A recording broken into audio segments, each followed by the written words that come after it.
दारुल उलूम देवबंद, तबलीग जमात और जमायते उलेमाए हिंद तीनों पर तत्काल प्रतिबंध लगाना चाहिए। बस आपको।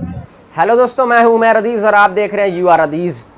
दोस्तों, आज मैं एक वीडियो देख रहा था प्रवीण तोगड़िया जी का, और वो कार के बगल में खड़े हुए हैं और रिपोर्टर्स उनसे सवाल पे सवाल किए जा रहे हैं और वो जवाब दिए जा रहे हैं, लेकिन जवाब में एक चीज़ कॉमन है।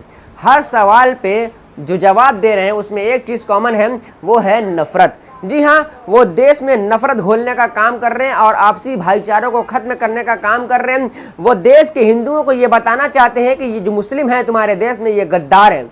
जी हाँ, अभी मैं उनका वीडियो दिखाऊंगा। उनके वीडियो से, उनके जवाबों से यही साबित हो रहा है कि वो हिंदुओं को भड़काने का काम कर रहे हैं।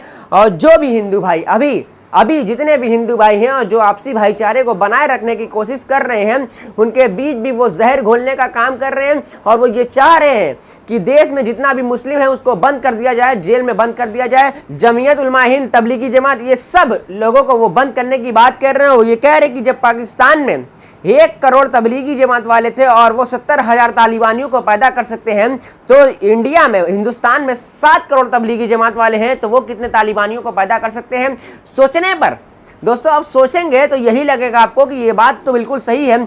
जब वहाँ के लोग इतने तालिबानी पैदा कर सकते हैं, तो आखिर यहाँ के लोग 7 करोड़ लोग कितने तालिबानी पैदा कर सकते हैं। और हिंदुस्तान में भी तालिबानीकरण की वो बात कर रहे हैं, लेकिन उनको ये नहीं पता कि जिस विचारधारा के वो हैं, मैं तबलीगी जमात वालों की विचारधारा की बात नहीं करूंगा, क्योंकि आप लोग खुद ही जानते हैं कि तबलीगी जमात किस विचारधारा के हैं। और अभी इससे पहले कोरोना महामारी में जो भी हमारे मीडिया रिपोर्टर्स थे, जो भी यहाँ की मीडिया थी, उन पर जो इतना इल्ज़ाम लगाया गया, उनको उसी मुंह की खानी पड़ी है और उनके मुंह पे काली पोत दी गई है उन मीडिया हाउसों पर जिन्होंने तबलीगी जमात को बदनाम करने की कोशिश की थी। क्योंकि आप लोगों को भी पता है कि इज्जत और जिल्लत का मालिक ऊपर वाला है। तो दोस्तों, आखिर इन लोगों को कब समझ में आएगा?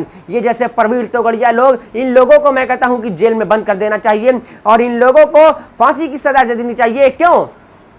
क्योंकि ऐसे ही लोग देश को बर्बाद करने की कोशिश कर रहे हैं। तभी जब अंग्रेजों की हुकूमत हुआ करती थी, तो उसमें भी कई लोग ऐसे थे जो इसी विचारधारा के थे और इसी विचारधारा के चलते वो लोग अंग्रेजों से जा मिले थे। लेकिन आज भी ऐसे ही लोग हैं जो हिंदुस्तान को आगे बढ़ने से रोक रहे हैं और जो हिंदुस्तान में जो भी आपसी भाईचारा है और जो सारे लोगों ने मिलकर इस देश को आज़ाद कराया था, तो इनको ये खटकता है कि आखिर ये लोग कैसे मिलकर रह रहे हैं। और इनको मुस्लिमों से इतनी ज़्यादा नफरत है कि तो इसलिए वो कह रहे हैं कि 7 करोड़ लोगों को जेल में बंद कर देना चाहिए। अरे तुम्हें जेल में बंद कर देना चाहिए, मैं ऑन कैमरा ये बातें कर रहा हूं, क्योंकि तुम्हारी जैसी विचारधारा के लोग जो है ना, वो हिंदुस्तान को बदनाम करने की कोशिश कर रहे हैं और हिंदुस्तान में नफरत फैला रहे हैं। आइए दोस्तों, पहले आप वो वीडियो देख लीजिए। आतंकवादियों को ट्रेनिंग शस्त्र देंगे, कश्मीर में आतंकवाद बढ़ सकता है। यह तालिबान पैदा हुए पाकिस्तान के तबलीग जमात के मदरसों में, भारत के हर गांव में, हर शहर में, मुंबई में तबलीग जमात, उनके मदरसे, उनकी मस्जिद, उनका मौलवी है।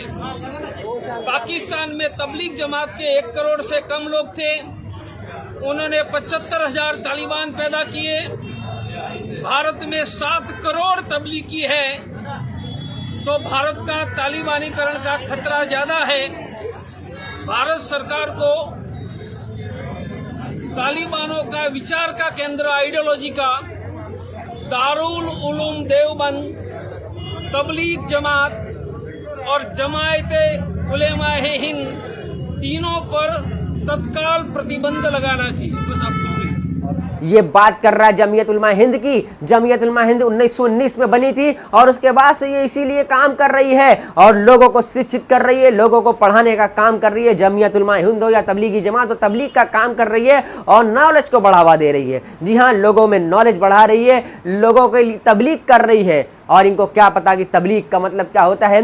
ये लोग केवल जहर घोलने का काम करते हैं। मेरे हिंदू भाइयों, अगर आप लोग ये वीडियो देख रहे हैं तो ऐसे लोगों की बातों पर जरा भी विश्वास नहीं करना, क्योंकि ऐसे ही लोग हैं जो दीमक का काम करते हैं। जी हाँ, ये दीमक की तरह काम करते हैं। दरवाजे को कब सड़ा दें आपको पता ही नहीं चलेगा और लकड़ियां खोखली की खोखली रह जाएंगी। ऐसे ही लोग हैं जिनसे हमें बचने की जरूरत है और ये लोग दीमक हैं, ये लोग जहर घोलने का काम करते हैं।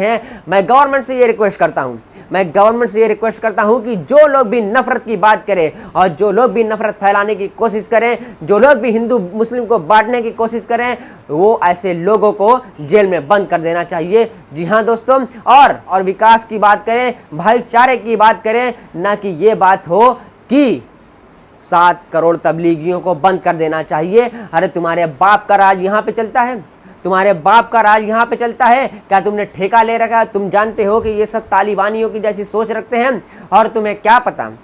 अभी कोहराम न्यूज़ का मैं देख रहा था तो हिंदुस्तान ने खुद मान्यता दी है, तालिबान को हिंदुस्तान ने खुद मान्यता दे रखी है और अब आतंकवादी देश नहीं है वो। जब हमारे इंडिया ने ये डिसाइड कर दिया कि वो तालिबान जो है वो एक टेररिस्ट कंट्री नहीं है, एक आतंकवादी कंट्री नहीं है, तो तुम कौन होते हो ये फैसला करने वाले और ये कहने वाले कि 7 करोड़ लोगों को जेल में बंद कर देना चाहिए। तुम जैसी विचारधारा वाले जितने हैं उनको जेल में बंद कर देना चाहिए। उसके बाद से हिंदुस्तान तरक्की करेगा और हिंदुस्तान में भाईचारा रहेगा, हिंदुस्तान में रेप कम हो जाएगा, हिंदुस्तान की GDP ग्रो करेगी और हिंदुस्तान में जितने भी गलत काम होते हैं, जितने भी अटैक होते हैं, जितने भी सारी चीज़ें जो भी गलत काम होते हैं वो सारी चीज़ें बंद हो जाएंगी, क्योंकि तुम्हारी जैसी विचारधारा वाले जो है वो जहर घोलने का काम करते हैं और ऐसा ही काम करवाते हैं। उम्मीद करता हूं। और एक बात और सबिया नाम की लड़की जो कि सिविल डिफेंस के पद पर SDM ऑफिस में कार्यरत थी, उसके साथ दुष्कर्म किया गया है, उसके साथ बलात्कार किया गया है। ऐसे लोगों के खिलाफ तुम्हारी कभी आवाजें नहीं निकलेंगी, ऐसे लोगों के खिलाफ कभी तुम्हारी जुबान से ये नहीं निकलेगा कि इनको जेल में बंद कर दिया जाए। तुम्हारे जुबान से कभी बलात्कारियों के लिए एक शब्द भी नहीं निकलेगा, लेकिन तुम्हारे जुबान से केवल मुस्लिमों के लिए, केवल तबलीगियों के लिए, केवल जमीयत उलमा हिंद के लिए जो भी नफरत भरा शब्द है वो निकलेगा। और कभी तुम्हारी जुबान से ये नहीं निकलेगा, कभी विकास की बात तुम नहीं करोगे, कभी ये नहीं कहोगे कि बलात्कारियों की सजा दी जाए। आखिर किस मिट्टी से बने हो और कितना जहर घोलोगे हमारे इस भाईचारगी हवा में। उम्मीद करता हूं कि वीडियो पसंद आएगा। पसंद आए तो लाइक शेयर कमेंट करना ना भूलें। मिलता है नेक्स्ट वीडियो में।